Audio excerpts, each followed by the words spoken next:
அனைவருக்கும் வணக்கம்.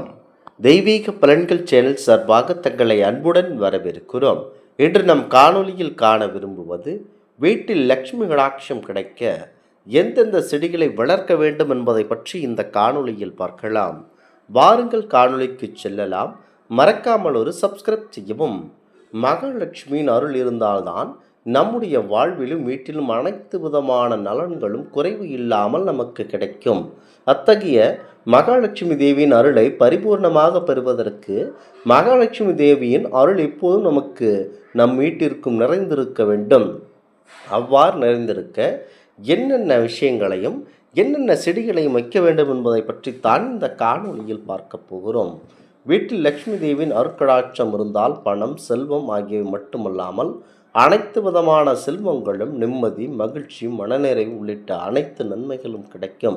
மகாலட்சுமி எந்த வீட்டில் அருள்மழை பொழிகிறாளோ அந்த வீட்டில் மற்ற அனைத்து தெய்வங்களும் தானாக வந்து குடியேறும் என சாஸ்திரங்கள் சொல்லுகின்றன.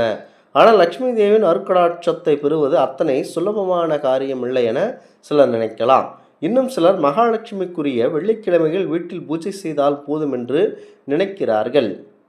ஆனால் அவை இரண்டுமே தவறானவை.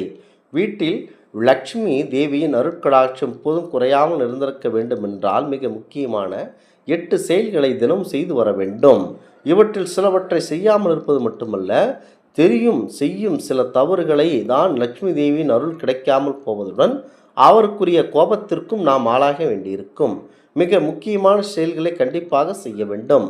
ஒன்றாவதாக, தினமும் ஏதாவது ஒரு வாயில்லாத ஜீவனுக்காவது உணவு கொடுக்க வேண்டும். குறிப்பாக பசுக்களுக்கு கொடுப்பது மிகவும் விசேஷமாகும். காரணம், பசுமாட்டின் உடலில் 33 கோடி தேவர்களும் வாசம் செய்வதாக ஐதீகம். அப்படி பசுமாட்டிற்கு உணவு அளிக்க முடியவில்லை என்றாலும் சிறிய எறும்பு, புறா, காகம், நாய், பூனை போன்றவை ஏதேனும் ஒரு உணவுக்காவது உணவு வழங்க வேண்டும். வீட்டு பூஜை அறையில் சங்கு மற்றும் தாமரைப்பூ வைத்து வழிபட வேண்டும். மகாலட்சுமி துளசி இலைகளை பறித்து வழிபட வேண்டும். வீட்டிற்கு வெளியே நெல்லி மரம் வைத்து வளர்க்கலாம். அப்படி வளர்க்க முடியாதவர்கள் கைகளில் மருதாணி வைத்து கொள்ளலாம். வீட்டில் மருதாணி செடி வைத்தும் வளர்க்கலாம். மகாலட்சுமிக்கு மருதாணி படைத்து வழிபட்டு அந்த மருதாணியை அக்கம் பக்கம் வீட்டில் இருப்பவர்களுக்கு தானமாக கண்டிப்பாக கொடுக்க வேண்டும். முக்கியமாக இதனை நினைக்கும் மகாலட்சுமி இதனால் மனம் மகிழ்வார்கள். வீட்டின் வாசற்படியில் சாணி தெளித்து கோலம் போட வேண்டும். நிலைவாசலில் மஞ்சள், குங்குமம் வைத்து பணிவுடன் வழிபட வேண்டும்.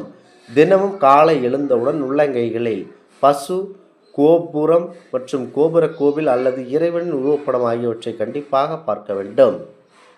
செவ்வாய் மற்றும் வெள்ளிக்கிழமைகளில் பஞ்சமுக விளக்கேற்றி வழிபட வேண்டும். முக்கியமாக எந்த வீட்டில் பெண் உயர்வாக நடத்தப்படுகின்றார்களோ அந்த வீட்டில் திருமகள் நிரந்தரமாக குடியேறி வீட்டில் உள்ள இன்பத்தை பெருகச் செய்வாள் என்பது நம்பிக்கை. அதனால் வீட்டில் உள்ள பெண்கள் மரியாதையுடனும் அவர்கள் மனம் வருந்தப்படாதபடியும் நடந்து கொள்வது அவசியமாகும். மகாலட்சுமி தேவியை வீட்டில் முக்கியமாக அவர்கள் பெண்களின் வடிவத்தில் இருக்கிறார்கள். முக்கியமாக ஸ்னேக் பிளான்ட் என்று அழைக்கப்படும் பாம்பு கற்றாழை ஒரு பிரபலமான மூலிகை செடியாகும். ஸ்னேக் பிளான்ட் மிகவும் மங்களகரமான ஒன்றாக கருதப்படுகிறது. இந்த செடி முன்னேற்றத்திற்கான பாதையை தருகிறது. படிக்கும் அறையில் வைப்பது நல்லது. இந்த ஆலை வீட்டில் மகிழ்ச்சியையும் செழிப்பையும் கண்டிப்பாக தருகிறது. முக்கியமாக மகாலட்சுமி தேவியின் அருள் நமக்கு கண்டிப்பாக கிடைக்கும். அடுத்ததாக, தென்னை மரம். வீட்டில் தென்னை மரம் நடுவது மிகவும் நல்லதாகும். தொட்டாஞ்சினிங்கி மிகவும் நல்லது என கருதப்படுகிறது. வாஸ்துவின் கூற்றுப்படி ஒரு சமி மந்திரத்தை செய்வது மகிழ்ச்சியையும் செழிப்பையும் தருகிறது மற்றும் வறுமையும் ஒழிக்கிறது. அடுத்ததாக, வாழைக்கன்றுகள் விஷ்ணுவிற்கு மிகவும் பிடித்தமானது. இது வியாழனுடன் தொடர்புடையது. ஜோதிடத்தில் வியாழன் ஒரு நல்ல கிரகமாக கருதப்படுகிறது. வியாழன் சுலபமாக இருந்தால்தான் அந்த நபரின் அதிர்ஷ்டம் வலுவாக இருக்கும். அனைத்து வேலைகளும் கண்டிப்பாக நிறைவேறும். அடுத்ததாக, லட்சுமணன் செடி. லட்சுமண செடி லட்சுமி தேவியுடன் தொடர்புடையது. இந்த செடியை வீட்டில் நடுவதன் மூலம் செல்வத்தின் கடவுளான லட்சுமி தேவி வீட்டில் வசிப்பாள் என்பது ஐதீகமாகும்.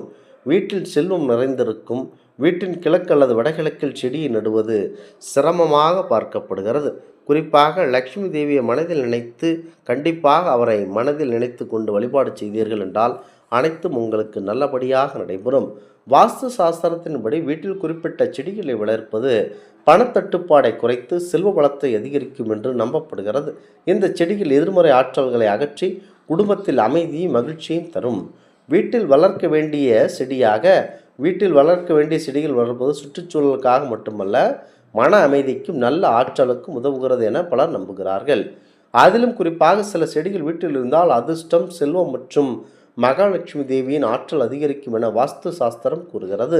தற்போது அதனை என்ன செடி என தெரிந்து கொள்ள வேண்டும்.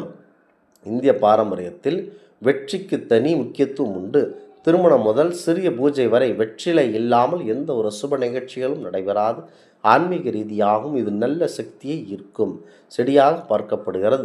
வாஸ்து நிபுணர்கள் கூற்றுப்படி வீட்டில் வெற்றிலை செடி செழித்து வளர்ந்தால் அந்த வீட்டில் பணத்தட்டுப்பாடு குறைந்து செல்வ வளம் அதிகரிக்கும் என நம்பப்படுகிறது. வெற்றிலை செடி குறிப்பாக சனிதோஷம் அல்லது தொடர்ந்து பண நெருக்கடியை அனுபவிப்பவர்கள் இந்த செடியை வீட்டில் வளர்ப்பது நல்ல பலனை தரும் என சிலர் கூறுகின்றனர். வீட்டில் உள்ள எதிர்மறை ஆற்றலை அகற்றி நேர்மறை சூழலை உருவாக்கும் சக்தி இந்த செடிக்கு இருப்பதாக பாரம்பரிய நம்பிக்கை தெரிவிக்கின்றன. மேலும் குடும்பத்தில் அமைதி மற்றும் மகிழ்ச்சி நிலவும் என நம்பப்படுகிறது. வாஸ்துபடி இந்த செடியை கிழக்கு அல்லது வடக்கு திசையில் வளர்ப்பது சிறந்ததாக கருதப்படுகிறது. இந்த திசையில் சூரிய ஒளி நன்றாக கிடைப்பதனால் செடி ஆரோக்கியமாக வளரும். செடி எவ்வளவு செழித்து வளர்கிறதோ அவ்வளவு செல்வ வளமும் பெருகும் என நம்பிக்கை உண்டு. லட்சுமி கடாட்சம். மேலும் சில பாரம்பரிய நம்பிக்கையில் வெற்றிலை செடி இருக்கும் இடத்தில் ஹனுமான் மற்றும் லட்சுமி கடாட்சம் கிடைக்கும் என்று நம்பப்படுகிறது. கடன் சுமை குறையவும் வீட்டில் நல்ல சக்தி நிலைக்கவும் இந்த செடியை வளர்க்க வேண்டும் என்று பக்தர்கள் கூறுகிறார்கள். முக்கியமாக இதனை மனதில் நினைத்து கொண்டு செயல்பட வேண்டும்.